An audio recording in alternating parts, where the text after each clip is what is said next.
rồi bên bên này thôi một cây muối đây cắt băng đào có đau để cho từng dục mỏng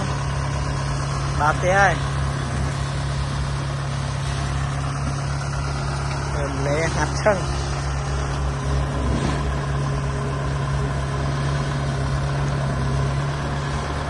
ôm phải muối sấy à nè sấy à nè nè đắc ấy đắc du nó du nè đắc cho rau khay xa đất nè đắc sẽ đi xa đấy mỗi bắt trâu ấy ai ai đá gì mày mày đi cho mày liệt tí gì liên tức ra này liên rất lụa món này